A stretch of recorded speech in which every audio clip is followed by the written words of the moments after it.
Nothing is impressive anymore. Nothing's like, wow, I can't believe I just saw that, right?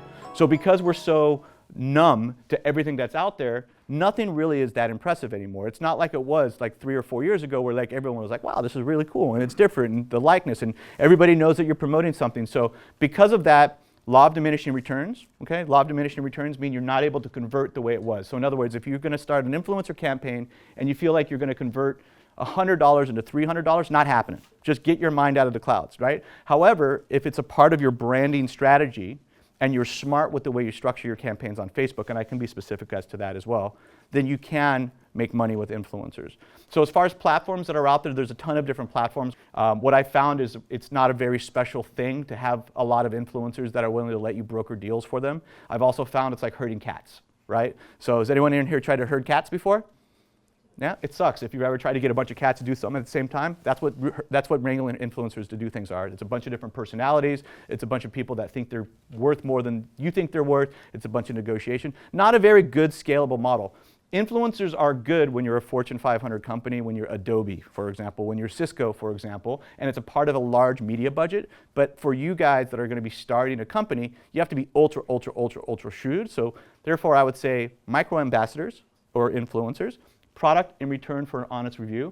You give them your product in return for a YouTube review. If you guys have your laptops, if you're on your laptop, I would tell you, go to my old website's YouTube channel, Trendy Butler, and you'll see a few YouTube unboxings and reviews. It's a great strategy. It was basically free. I had an intern that was working for me at the time that would structure these deals. We would send a box of clothes and we would get a free review in return for it. Now, the way to make money with influencers, for those of you that are a little bit more fluent with the media buying ecosystem on Facebook, is you can get a really good influencer.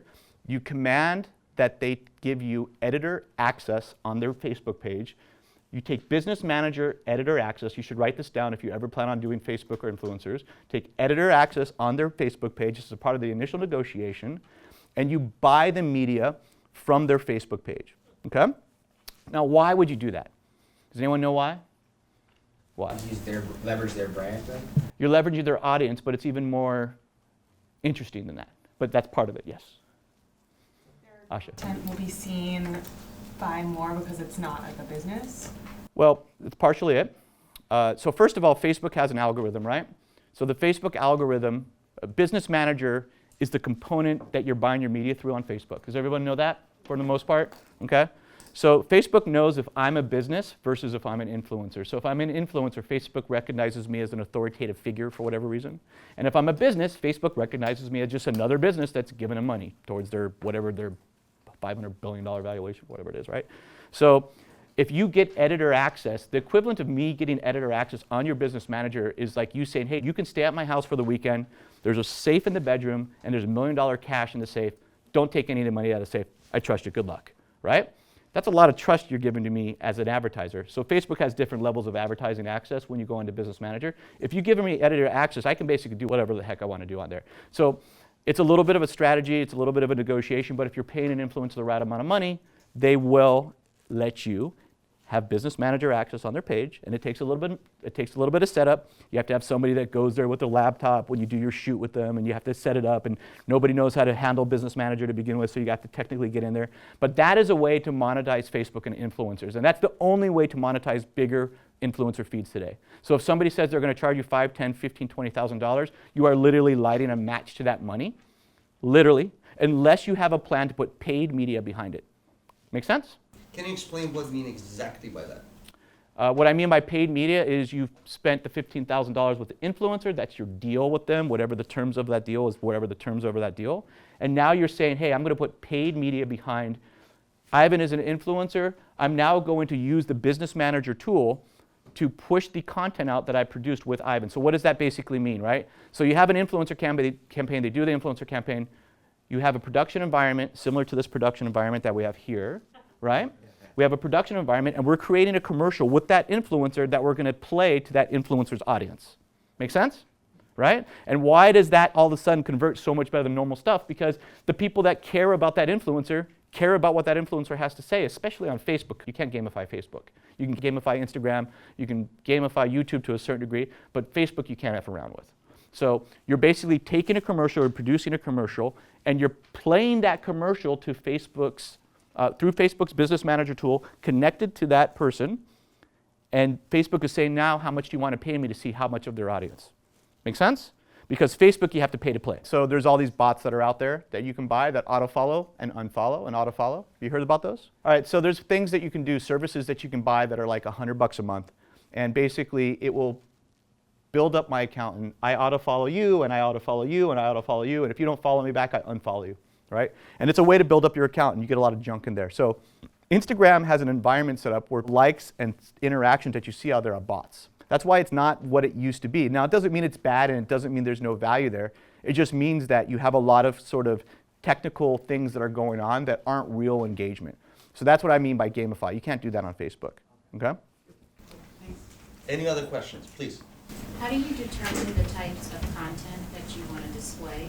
How do you determine and detect these fake followers and fake bots if that's such a big issue? So first and foremost, the easiest way to look at a influencer's comments and page is to literally just get in there and look at the people that are commenting. So it takes, you can, like if you're going to spend a decent amount of money on an account, number one, you want to make sure that the people that like and comment and are real. So you can go in there and you can see there's a bunch of pages that are engaging with their page that have 10 likes, and it's to some dude overseas or some girl that's in like another part of the world that has no posts. It's pretty obvious, right? That's one way to do it. The other part of your question with respect to how do you know what content to post or what type of content to post, that's like a super, super loaded question, because first and foremost is the marketing part of the business is always where either people are really, really good at it and they have something that there's lackluster over here, right? But at the end of the day, if you're really good at marketing and you're really good at technical components with pushing your product out there, you can be successful. But how do you know what to play where? It's the good old saying of like, number one, you have to test. So if you're figuring out your product, there's ways to test what product you should work and the messaging behind that product without actually launching your product. Does anybody know about that? Explain it, please. Okay, so This has been a common question. I have a client right now who is they're a large company, okay? And they're getting into the CBD space. So what they want to do is they want to make sense with CBD, and they want to do beauty products with CBD, and they've got all these ideas, and everybody's like, oh, cool, this is good. We're going to do CBD cream, and we're going to do CBD scents, and it's going to be CBD flavored, and it's all CBD this and that. No one knows what the hell they're talking about at the end of the day, right? And how do you know? Because if you're producing a product, what do you have to commit to? You have to commit to inventory, minimum order quantities. So if you're committing to MOQs with your manufacturer, you now have to basically say, hey, you know what? I'm confident enough in my bet that I'm going to spend $500,000 to develop this line. Not just manufacture and produce the product, but you have your creative environment, created the assets, the web assets, you have the user interface and user experience of your website, you have the digital presence, you have the whole kit and caboodle. So you have all of these things that are associated with launching a product. So you can either do that like a surgeon strategically and be super, super, super specific with what you're trying to accomplish and understand it, understand your decision-making process with data, or you can just guess. So I think it's kind of obvious what the answer is. So the way you do it is this. Number one is you come up with 3 base messaging, 3 base product names, and you come up with landing pages that you can attribute to these 3 base lanes. And you test one thing at a time. You don't test 3 different things at 3 different times in 3 different areas because you're not going to know what the hell's working. You test one thing in a very, very consistent environment, and the landing page that you create a landing page which collects email addresses. So it's like a pre-launch campaign. You can do this with LaunchRock. It's like $100 to set it up. That will enable you to get definitive data of what people like and don't like. In other words, you're going to know your click-through rates. You're going to know how many people came to the page based off of the messaging. So that's your environment. There's A/B test A or A/B test 1. Then you do the same environment with A/B test 2 and the same environment with A/B test 3. The most important component when you start A/B testing, because you get this thing where like, oh, I want to test this and I'll do this little tweak over here, is you have to be very finite with your test. Super important. Otherwise, the data isn't going to be, you're not going to be able to take learnings from your data. When you're breaking down data sets to understand what works and what doesn't work, the most common mistake is you do too many things. Like, I want to market to women that are 24 years old, that are in LA, that do this, to do that. And what can you pull from that for your next test to be able to say, hey, this is better than that? So the more variables you have in your data sets, the more unlikely you're going to be able to pull anything meaningful. So the general idea is you can spend a couple $100 with 3 different landing pages, and there's landing page builders that you could use, or you can just use someone to help you build like a landing page. And how do you drive traffic to them? You drive traffic by spending money on the business manager tools that Facebook offers you. And that's going to dictate what you have. You're going to know through data you're going to know exactly what you have for the most part. There's no secret pill that's going to tell you, because there's complexities with manufacturing, and there's complexities with speed to market and the competitive landscape. But at least you're going at it from a perspective of you have an idea that this converts better than these other 2 messages. So that would be the way I would test it. Did I answer your question? Yes. But the kind of content he didn't touch yet, did he? Well, the kind of... I get the metrics and the data, but how do you figure out what that target market, or if it shifts, okay, now I have to start showing a different type of content? That's more, is that a specific role, or does it depend on the structure of the company? So first of all, the answer is, as a CEO, founder of a company, or as a marketer, however you look at yourself, number one is you're a lifelong tinkerer, right? So there's never going to be a time where you like have it figured out. You're always evolving, you're always testing. Number two is you always are, if you're in the mindset of you're constantly testing new things, you have to be in the mindset of testing new things. So creative, I look at creative and design as like, it's either good or it's bad. There's no in between. You look at the audience, you look at the data, you make some good best guesses, but it really distills down to, like, to say what creative goes in front of somebody, like video works much better than stills, but that's also very broad and very general. Like you almost have to get a little bit more granular for me to give you a very specific answer, or give me a use case and I could tell you what I would do with that specific use case. But generally speaking, video, from my perspective, is what works significantly better because of the traction with the video. You can tell your messaging with the video, and the response on Facebook when you're just marketing videos, if they're done correctly, is significantly better over just the traditional carousel ads and the ad units that they have to offer. So. Can you talk a little bit about how the need for influencers to disclose that their ads has changed the game at all?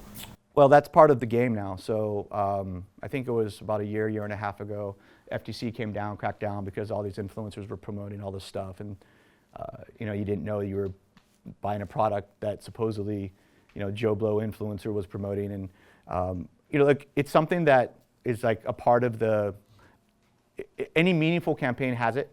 Anybody that's has a half a brain on their shoulders, if they're doing a campaign for you, needs to understand it.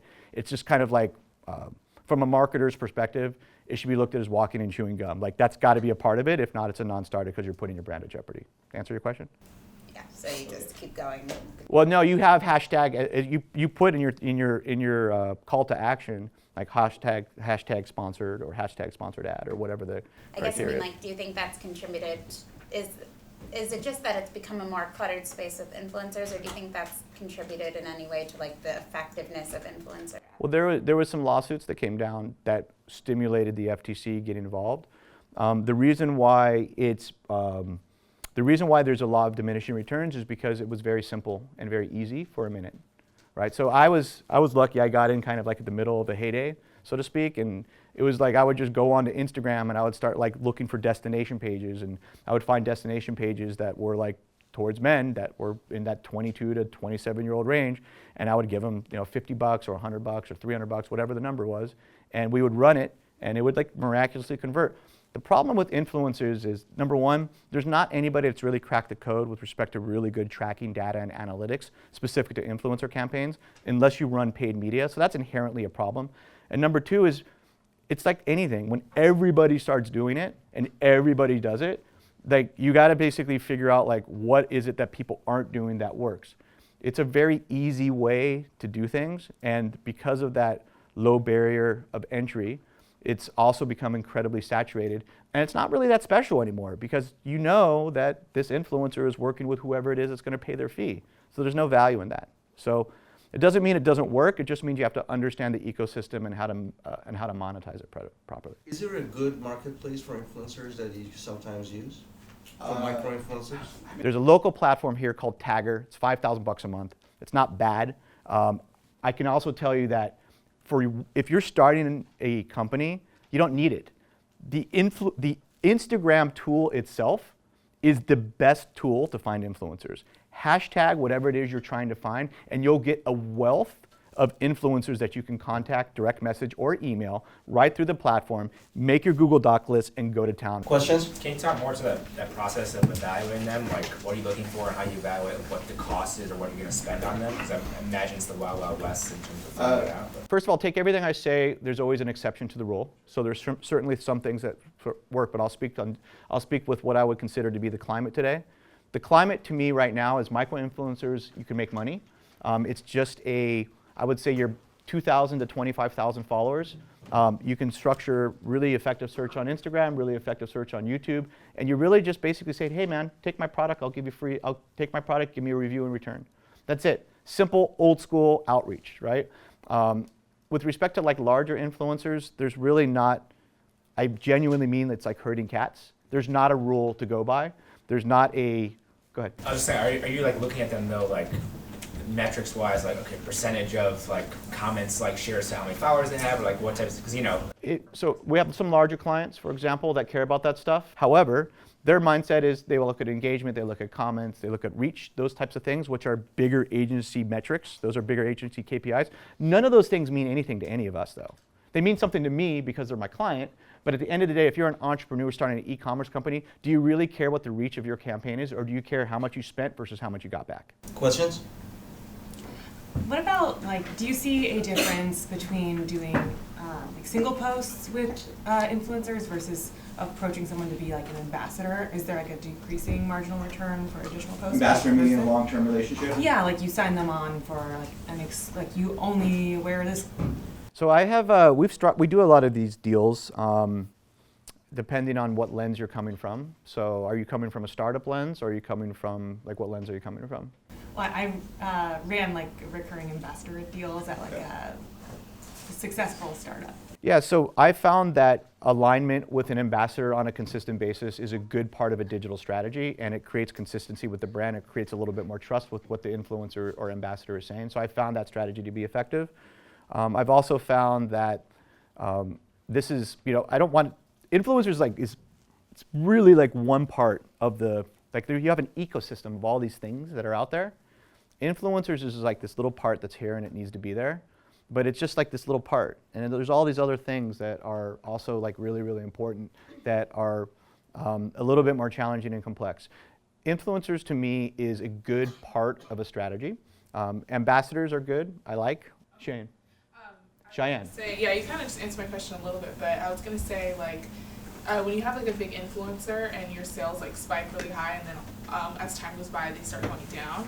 So is that just, do you just keep getting influencers over and over again, or like how do you make up for that? Like when you have someone really high profile post your product and then it does really well, yeah, all of a sudden that wears off. I would say, let me expectation set for you guys. I'm going to speak generally speaking.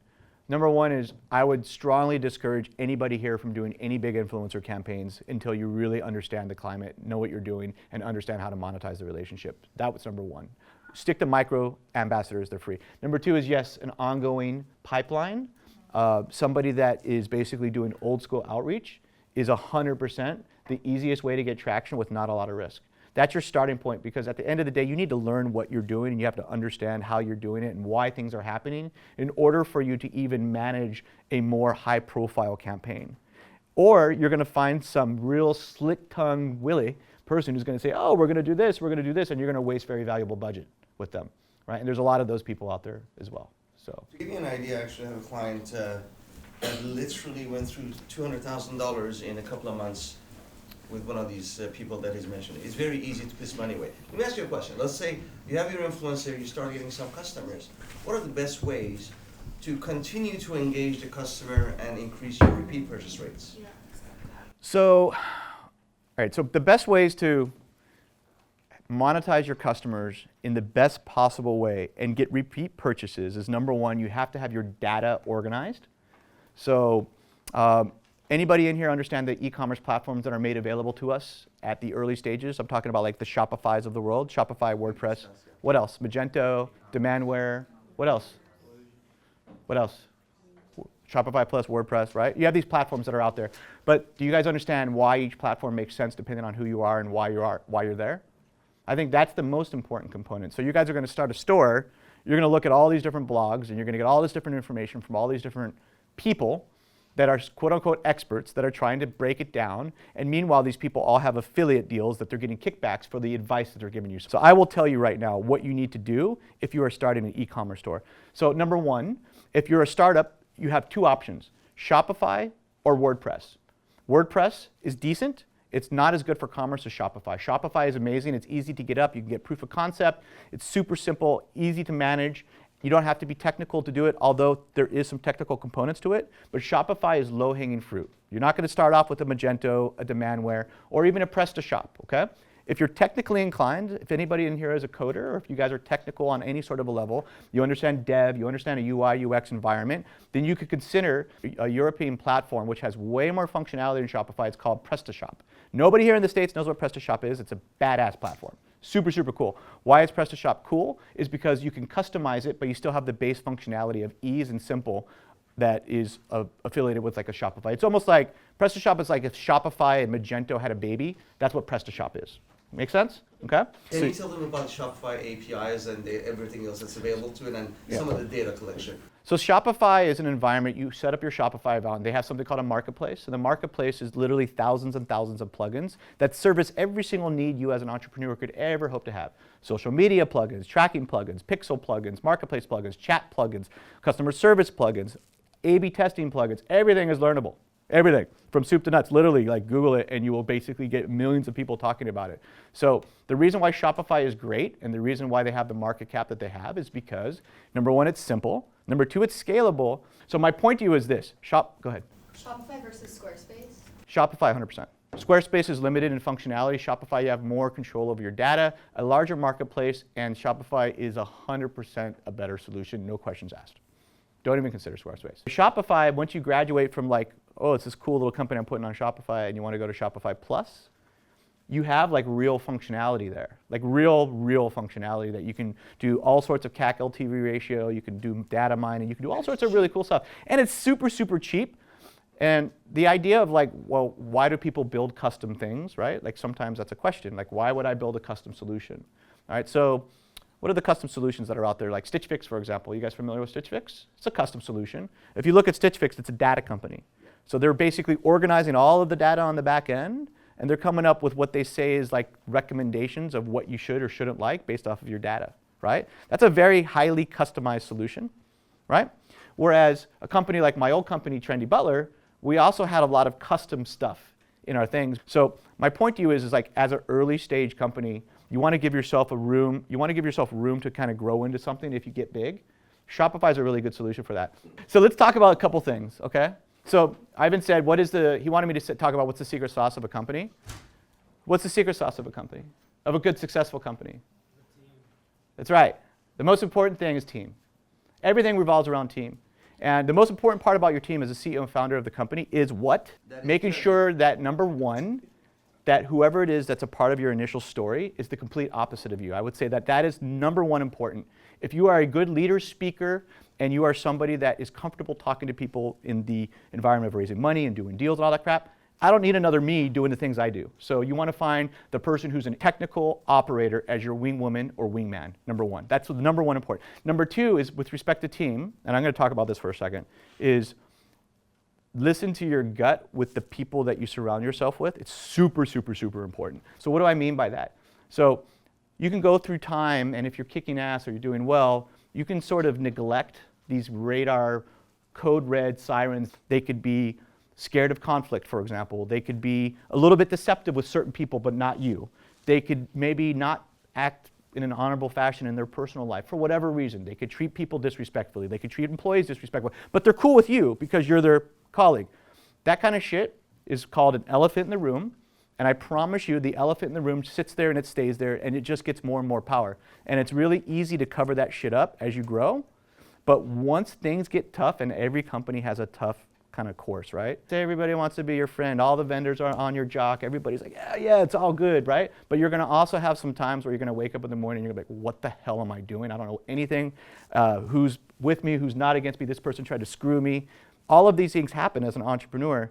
So the people that you surround yourself with have to have integrity. at the highest possible level is the most important component of an entrepreneurial journey. Constructive conflict is where all the gold is. It's the environment that basically uncovers the problems. It's the environment that gets you to the point of like, okay, we just work through this. And that is what the real sauce is. So constructive conflict, really, really, really good.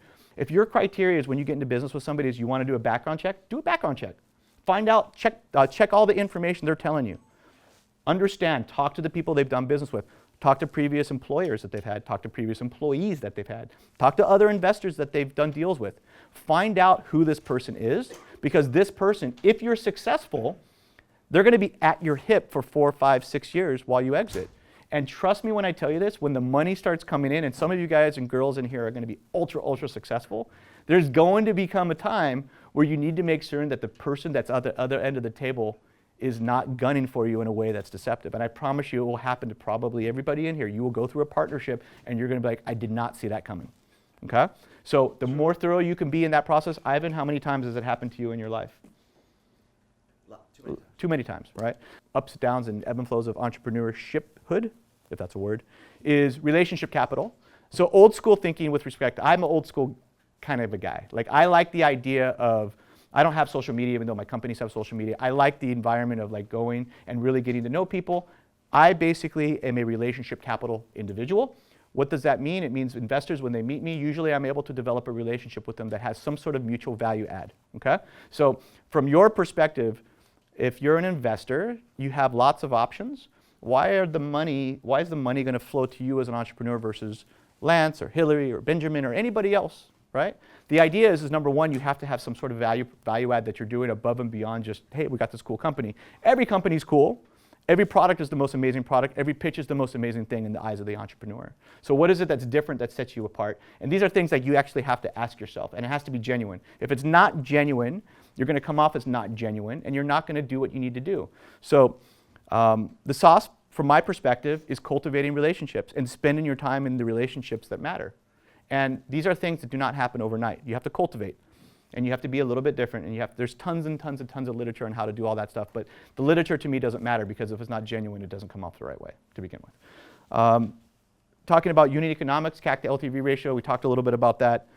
From my perspective, if you're going to start a company, all of these three top parts of it, the relationship capital, the team, the weaknesses, the product, understanding what product is or isn't, understanding needs and outs, that's like your core.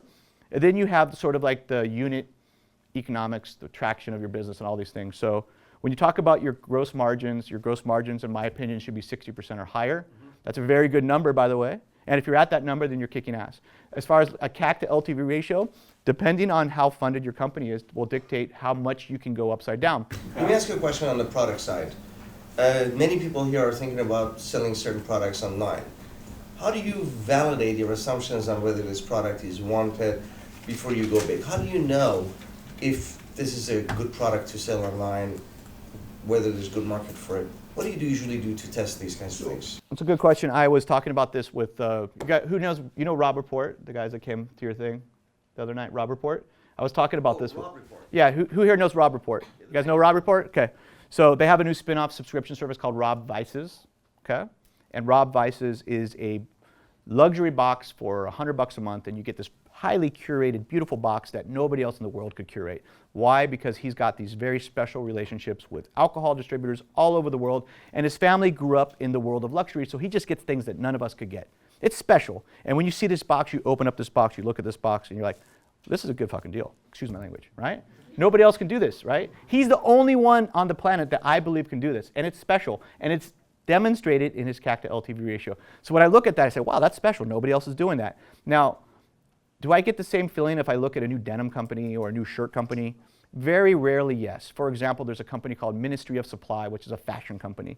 They have this really interesting marketing hook where they basically ran a marathon in their pants. And the product is, as a matter of fact, this sweater, this V-neck is Ministry of Supply.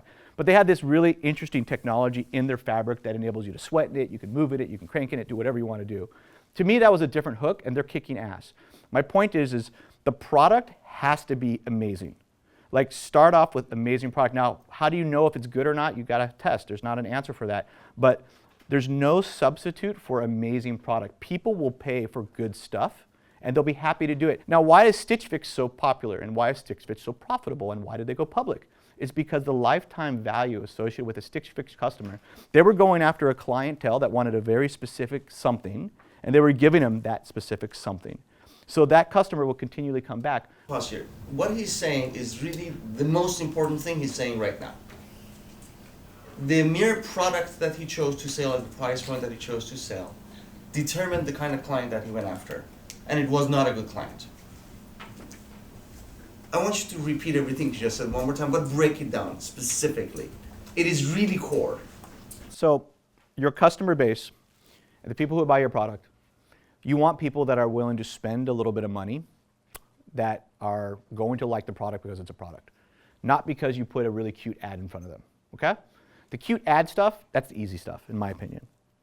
Finding a good product that's actually good, that you really put some love into, there's not a lot of people that do that. So if you want to differentiate yourself, spend more time figuring out the amazingness behind your product versus how I'm going to figure out Facebook. There's lots of ways to figure out Facebook. You can learn that shit. You can figure out influencers, you can learn that shit. But the real gold is with an amazing product. And those are the elements associated with a good product or brand. And it doesn't necessarily need to be fashion. It could be beauty care. It could be... How do you feel about price being the entry point? Like, we're cheaper. I feel like price is always, in my opinion, I like a product that somebody's willing to pay for, but it still has to be a value, right?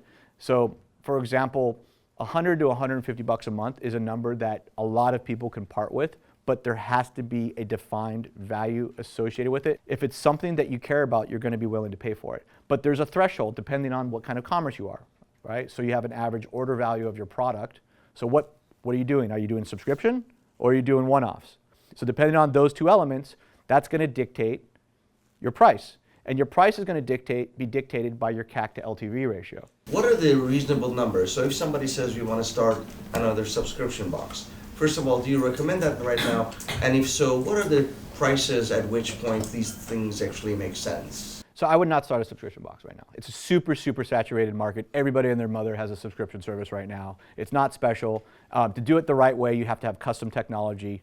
It's expensive, it's hard. The subscription commerce industry in general has sort of a negative black eye associated with it over the last couple of years because of how saturated the business has been. So- in terms of subscription, FabFitFun just raised like a Series A that was pretty.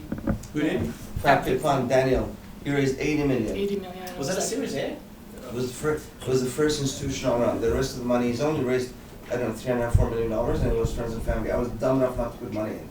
What valuation do you know? On this one, I don't know yet. I haven't spoken to him. But yeah, like, why do you think that they've been so successful? His model is different. Well, FabFitFun has a different model, number one, and number two is they were like early adopters. Number three is they're really, really good at marketing. No, but Jeremy, there's a few other things. I'm serious. You know when he started, right? When he started, it was not a box. He started as a content play. So he had a newsletter that he sold. And then once his critical mass grew, people pay him to put the stuff in the box. So he has no cost of goods sold for his box. He makes money from the people that put the stuff in the box, and he makes money from the subscribers. He's printing money. Printing money. So that's why in that particular case, it's doable, because the unit economics are ridiculous. He's also one of the highest traffic sites in the United States. For every one of those companies, there's 100 that have died. Probably more than 100 that have died, probably. So, It's 6:15. We have a few minutes for final questions. Erica. If e-commerce is going well, at what point would you suggest going to retail, or would you suggest going to retail at all? Very, very good question. So I can speak from very specific experience. I would say there's a magic number. To me, the magic number is $10 million a year in top line revenue. That's the number. You want to get to just under, just a little tad under $1 million a month in top line revenue. At those times, you have a little bit of cash that you can put into something depending on what your investment environment is. And you can structure, even if it's not a retail environment, you can structure a storefront, right? Or a pop-up?